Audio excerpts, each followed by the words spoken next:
observadores, bem-vindos a mais um episódio do Observa Aí, o podcast semanal do Observatório Nacional de Segurança Viária. Eu sou o Rodrigo Ribeiro, Head de Marketing e Redes aqui do Observatório. Eu sou o Paulo Guimarães, CEO do Observatório. Eu sou o Pedro Borges, Head de Mobilidade Segura do Observatório. Ele tá mais animadinho, né, Pedro?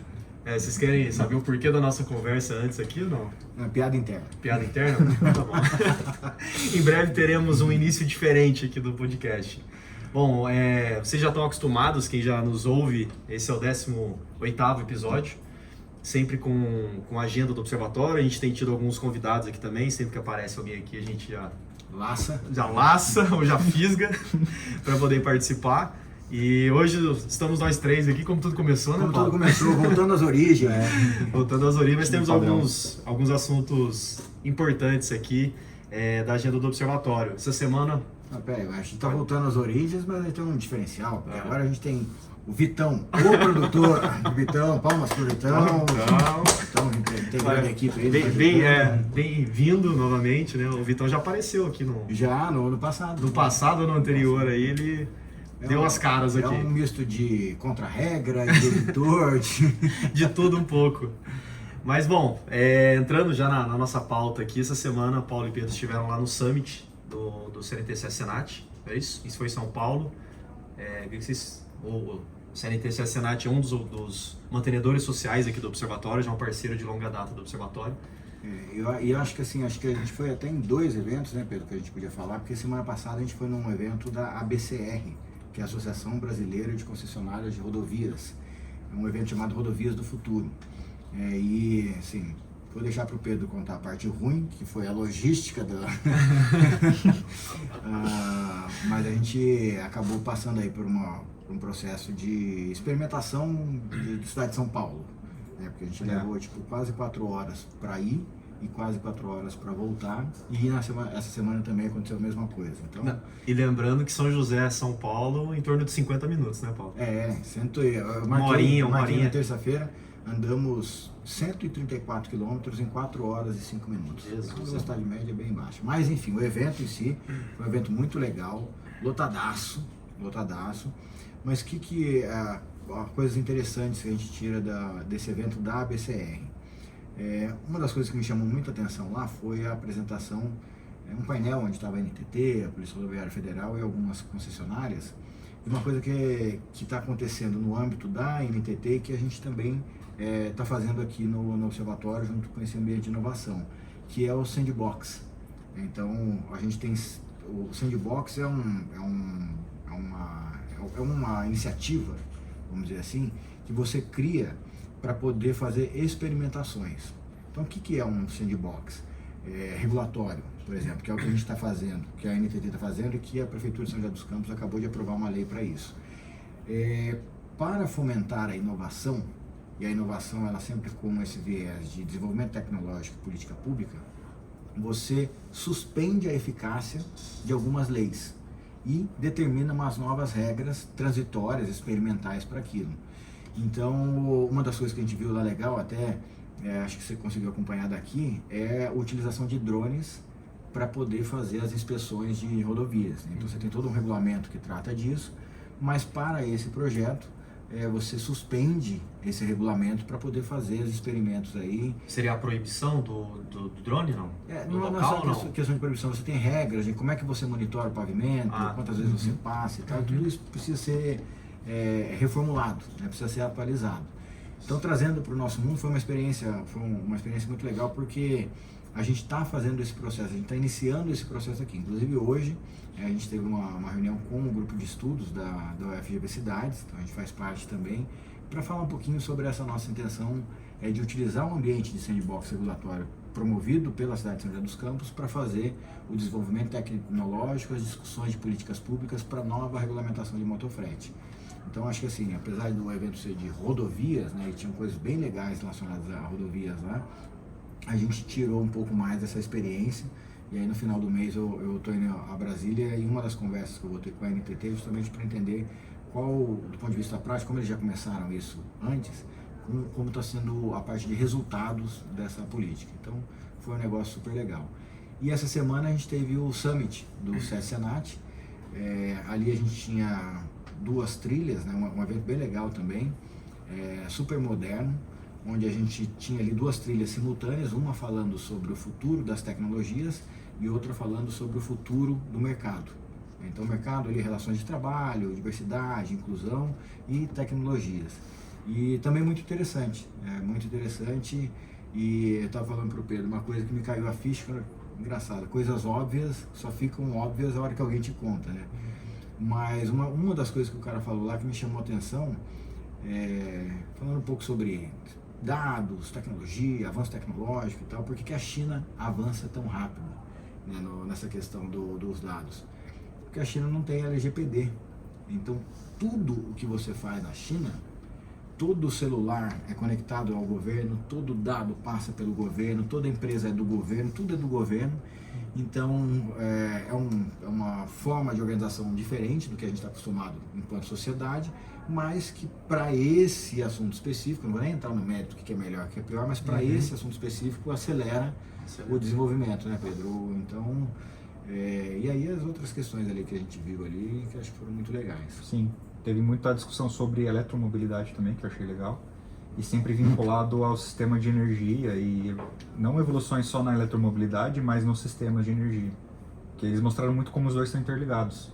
Uma coisa que parecia óbvia também, entrando nesse assunto, mas que para mim não era, é que o melhor hora do dia para você carregar teu carro elétrico é de dia, por causa da energia solar, tá mais disponível no sistema.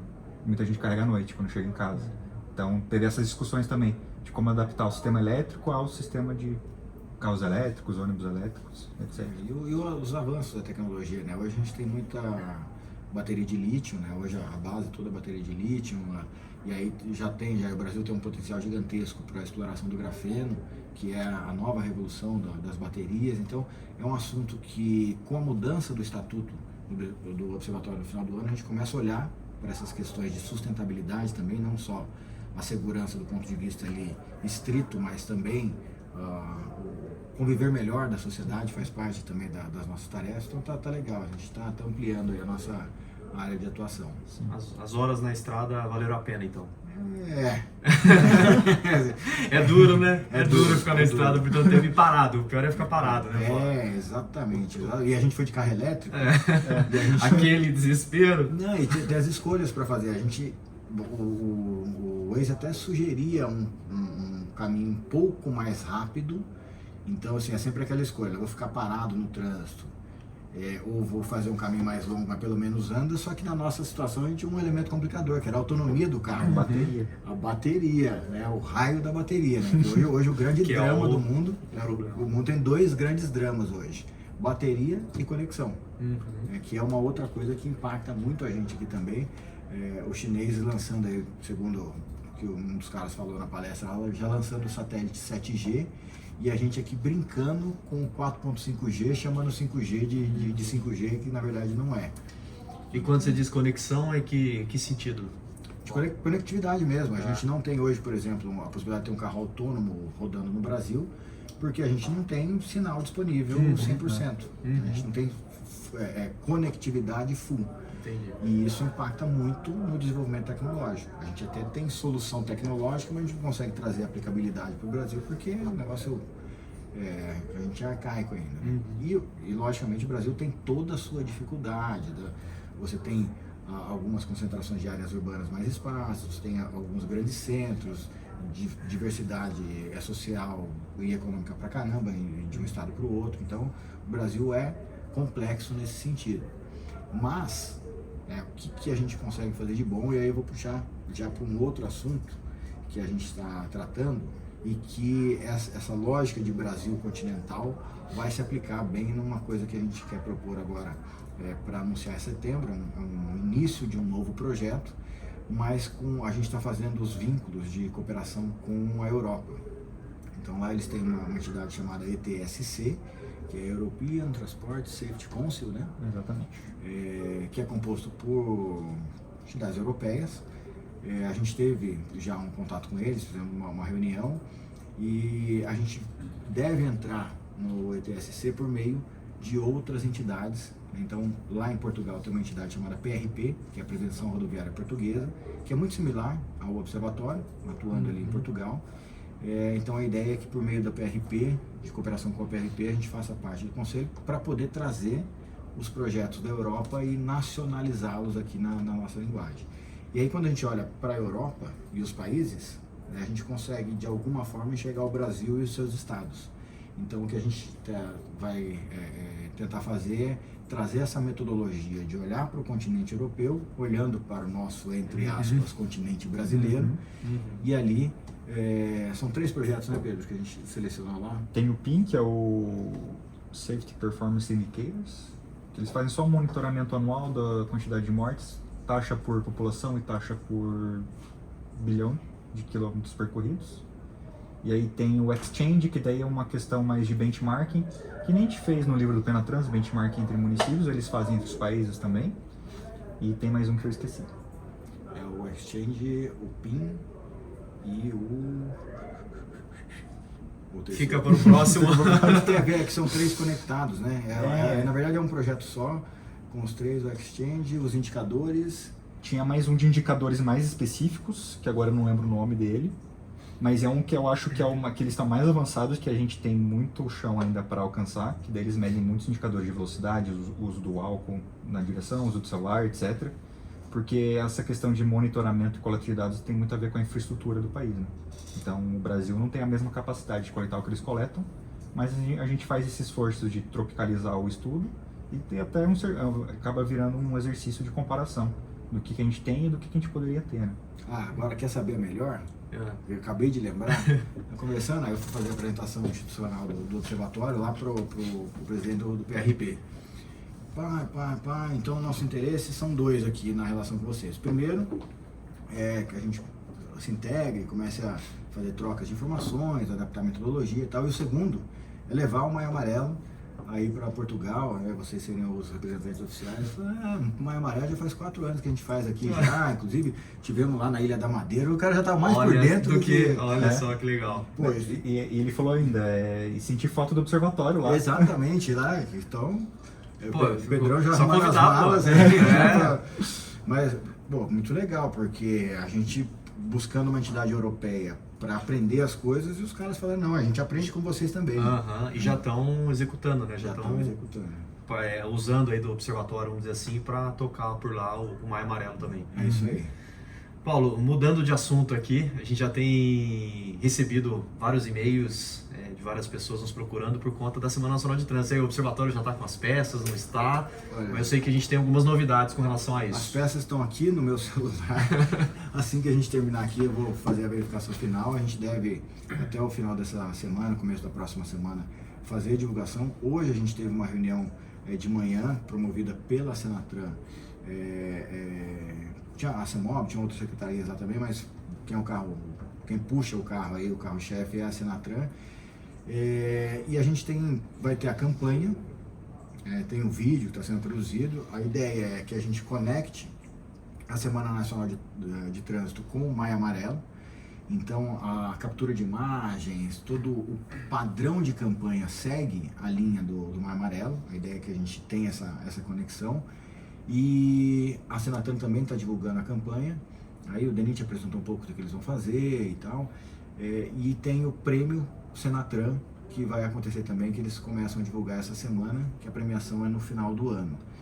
E uma das coisas que são interessantes é que está em aberto e vai ser divulgado na Semana Nacional de Trânsito o resultado, né, dessa consulta pública que está em aberto, que é a primeira vez que se abre para a sociedade em geral votar no tema principal do ano que vem, o tema principal das ações educativas. Eles deram 3 opções, né? 3 opções. Como é que funciona o processo? Até para as pessoas entenderem.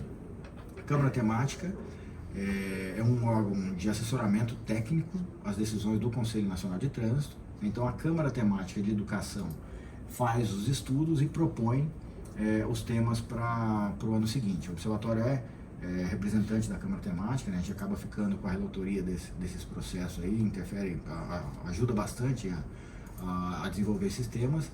E aí é definido um tema principal para o ano seguinte, e a partir desse tema principal você tem um calendário de temas mensais que são definidos.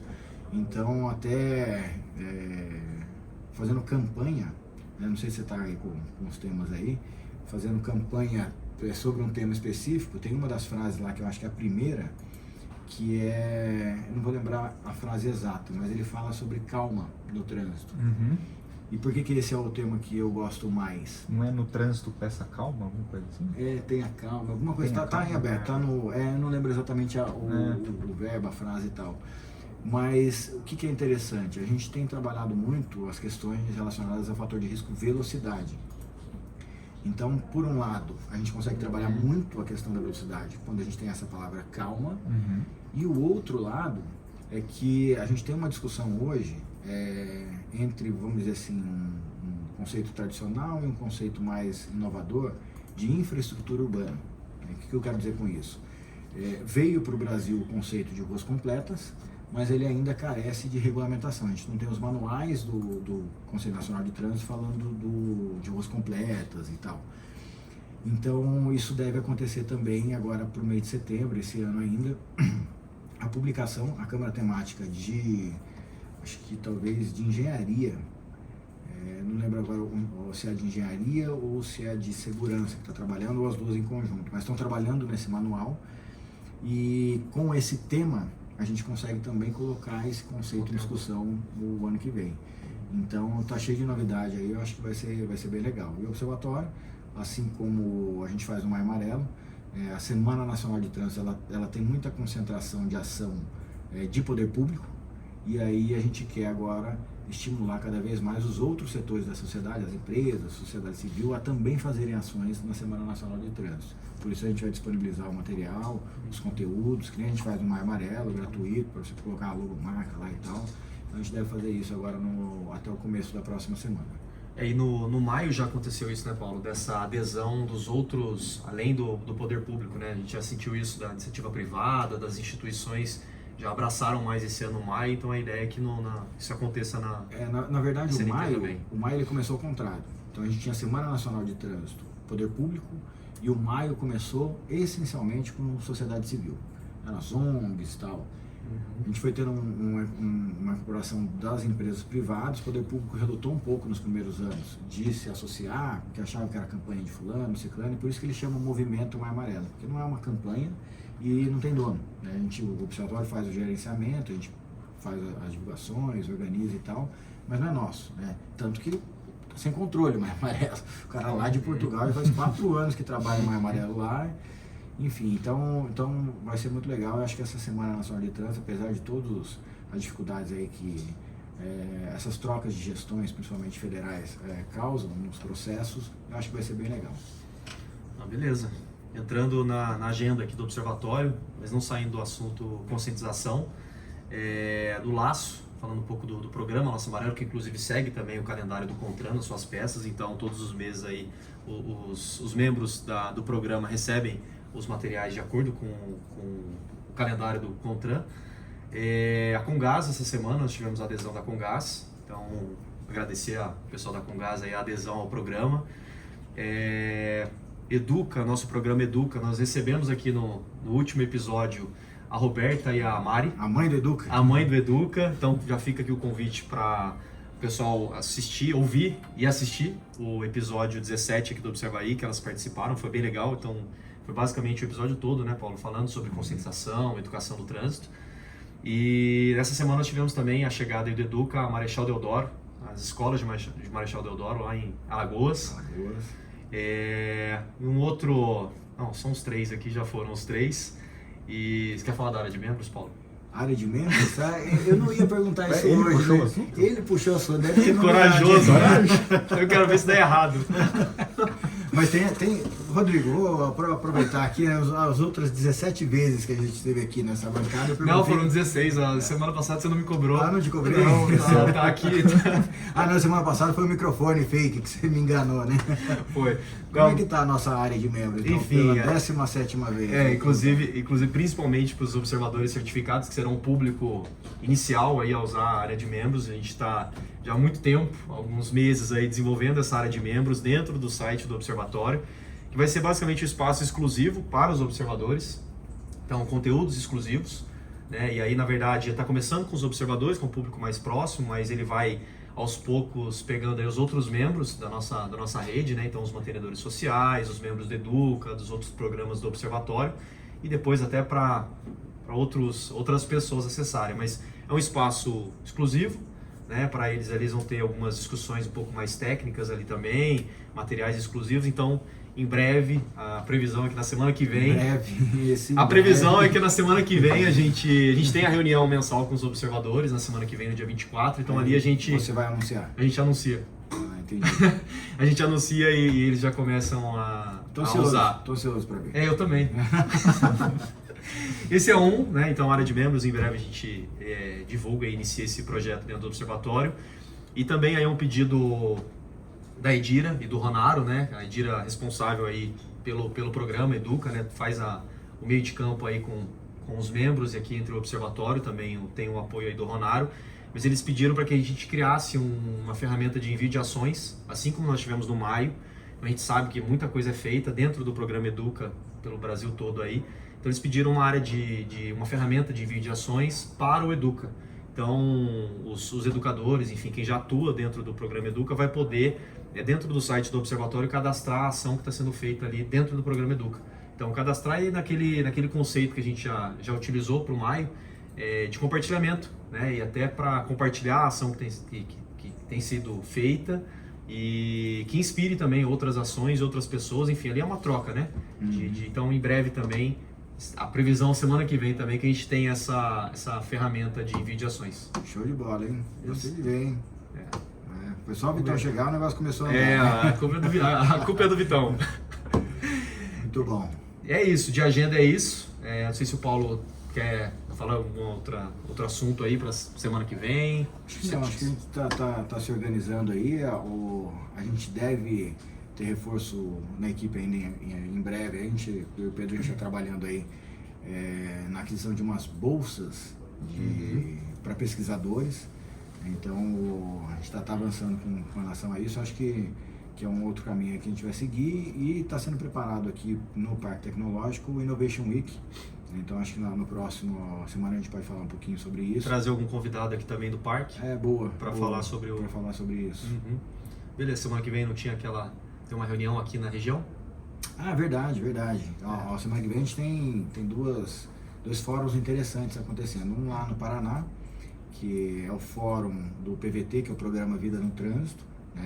Foi uma iniciativa do governo federal por meio do Ministério da Saúde. Eles acompanharam um tempo. Começou em algumas capitais, depois foi ampliado para todas as capitais, depois para cidades acima de 500 mil habitantes, se não me engano, e aí teve mudança de governo para variar aquelas políticas que são descontinuadas, mas muitas cidades, muitas regiões continuaram com o programa, que é um programa muito legal. Então vai ter abertura do fórum do PVT estadual do Paraná, Programa Vida no Trânsito do Paraná, na quinta-feira, e aqui na região, a cidade de Taubaté, que é um município Laço Amarelo, vai estar recebendo a reunião do Fórum Paulista de Secretários. Então aí a gente tem discussões interessantes também, o Observatório vai estar presente. Então também para aqueles que são da região aqui do Vale do Paraíba, fica a dica aí de dar um pulo lá em Taubaté na quinta e sexta-feira, lá no site do Fórum, do NTP, enfim, tem aí as informações, mas também é um ambiente legal assim de discussão.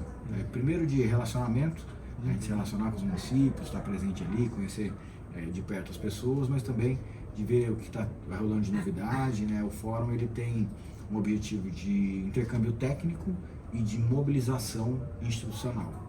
Então tem algumas pautas que são de interesse da comunidade, do trânsito seguro, da mobilidade, do transporte, que a partir dos fóruns são tomadas decisões de, às vezes, pressionar o governo, às vezes de colocar uma posição dos municípios, então é interessante aí a participação. Paulo, e de curioso, o PVT, o que se desenrola nesse... O PVT é uma metodologia, né, que foi criada e é muito interessante, porque as coincidências da vida, né? Quando teve, em 2009, aquela reunião da ONU, que decretou lá na Assembleia Geral a década mundial de ações e tal, uma instituição internacional chamada GRSP, a Global Road Safety Partnership, que é uma ONG também, né, financiada aí pelas grandes montadoras e tal, se propôs a desenvolver uma metodologia de estruturação de programas de segurança viária. e precisava mais ou menos um ambiente de sandbox, né? Nem existia essa palavra naquela época e tal, mas precisava testar essa metodologia. E aí eles escolheram o Brasil estava lá nos top 5, né, como sempre teve, de quem mais mata, e escolheram 3 cidades no Brasil para aplicar essa metodologia. Então uma cidade pequena, uma cidade média e uma cidade grande, que não é tão grande também. Mas foi escolhida uma cidade até 250 mil habitantes, que foi Guaíba, no Rio Grande do Sul. Uma cidade até 500 mil habitantes, que foi Jundiaí, em São Paulo. E uma cidade acima de 500 mil habitantes, que foi São José dos Campos. E eu, por acaso, estava aqui naquela época e fui o coordenador dessa, que a gente chama de estratégia de proatividade e parceria. Então, depois que isso foi testado, isso na verdade começou um pouquinho antes, começou em 2006, em 2009, São José, nessa reunião em Moscou da ONU, recebeu um prêmio internacional, foi o primeiro prêmio internacional da cidade de São José dos Campos na área de segurança no trânsito, que ele se chama Michael of Kent Road Safety Awards, que é um prêmio oferecido pela coroa britânica para ações e iniciativas que produzem resultados para a segurança viária no mundo inteiro. Foi a primeira vez que um órgão público teve esse reconhecimento, porque quando a gente aplicou a metodologia, e aí a metodologia o que ela compõe? Formação de parcerias, estruturação de dados, estruturação de programas baseada nos dados, depois os projetos de segurança de educação, fiscalização, engenharia, então é toda uma amarração, expansão de parcerias, revisão, certificações, então tudo é uma metodologia bem legal, bem completa. Então, com a aplicação da metodologia, essas 3 cidades derrubaram o número de vítimas no trânsito.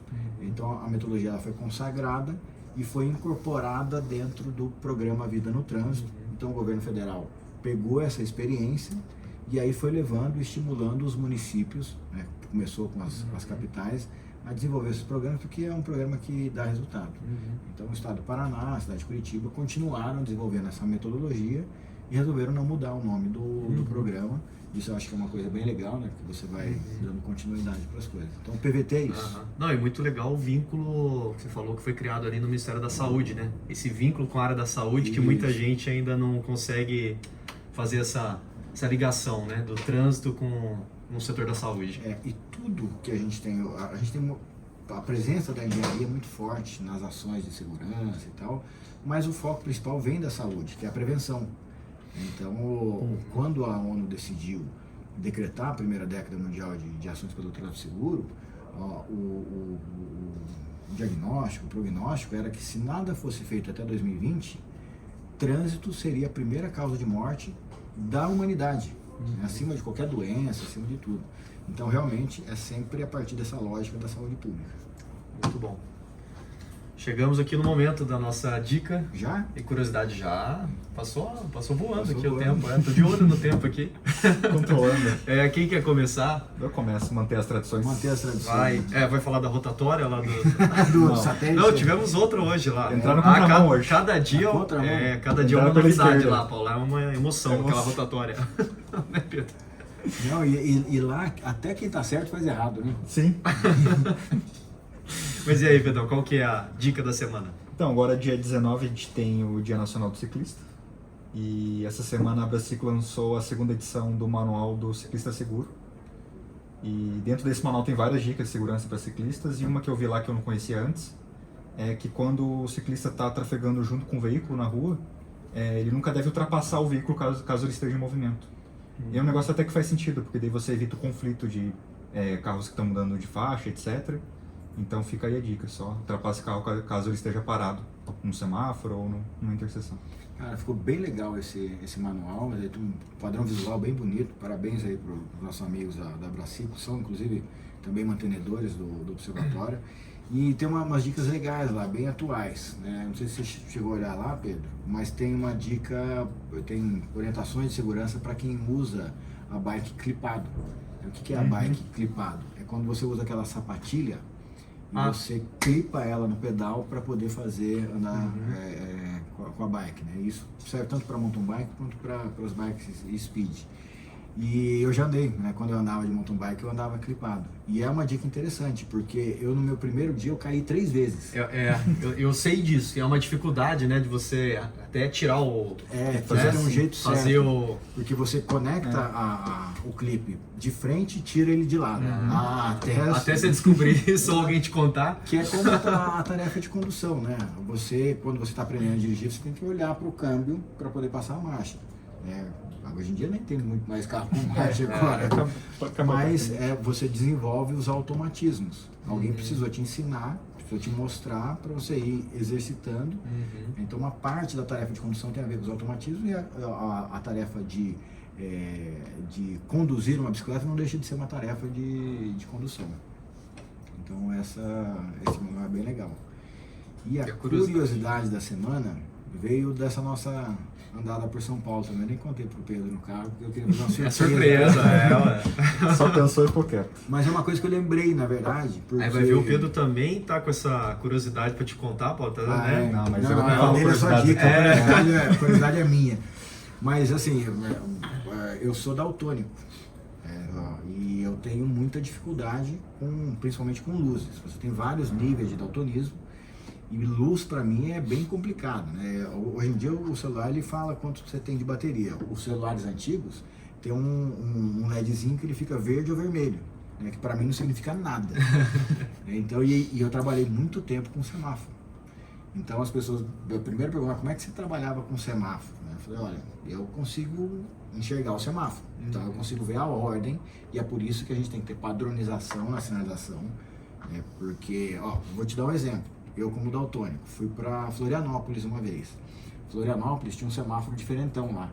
Ele foi acho que foi a primeira cidade que usou aqueles conceito de regressivo e tal, nem tinha regulamentação. Enfim, como é que era o semáforo que eu estava acostumado?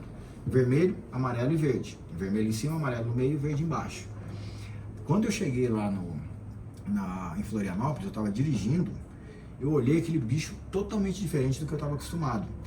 E ele usa, né, não sei, faz tempo que eu não vou para lá, não sei como é, mas na época como era. Você tinha 2 colunas de Maringá luzes. usava esse. Era 2 colunas assim e o amarelo no meio. O amarelo no meio. E aí o seguinte, pro seu desespero, a coluna ela vai diminuindo, porque as luzinhas, né, o regressivo ela vai apagando, como se fosse um semáforo de Fórmula 1. E é vermelho ou é verde? Né, porque eu nunca tinha visto aquele bichão, então eu quase me envolvi numa ocorrência grave, porque eu fiquei em dúvida, não sei se está vermelho, eu parei. E era bem naquela ponte de ligação entre o continente e a ilha, um trânsito violento e o carro derrapando e tal, enfim. Então padronização de sinalização é uma coisa muito importante, porque o sinal de trânsito ele tem que ser perceptível e de fácil interpretação. Então por isso que a gente padroniza a sinalização. Então trazendo para o semáforo, as pessoas perguntam assim, mas como é que você enxerga o semáforo? No meu caso de daltonismo, eu tenho uma dificuldade à noite, porque o que eu consigo enxergar? Quando o semáforo está vermelho, eu consigo enxergar o semáforo lá eu já me acostumei com isso, na verdade, eu consigo enxergar ele lá no ambiente. Quando ele está verde, agora não, porque agora a São José, por exemplo, trocou toda a sua iluminação pública por lâmpada LED. Mas na época da lâmpada halógena, quando o semáforo estava verde, eu confundia com as luzes do poste. Então, qual era o efeito para mim? Eu não sabia se tinha semáforo ou não. Entendeu? Então isso é uma situação complicada. Então qual é a curiosidade? Foi desenvolvida uma técnica, isso lá na CT São Paulo, depois isso foi replicado para vários lugares do Brasil. Aqui em São José a gente não tem muito disso, que você tem o grupo focal, que são as luzes do semáforo, e você tem um elemento chamado anteparo, né, que é como se fosse um anteparo mesmo, é uma carcaça,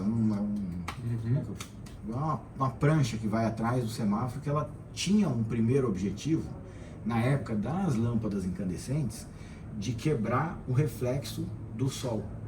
Então, como é que funcionava? Você tinha o anteparo, você tem o grupo focal, aí você tem um chapeuzinho, né, que é a pestana, né, que protege ali, então fazia uma sombrinha para você saber qual lâmpada que estava acesa.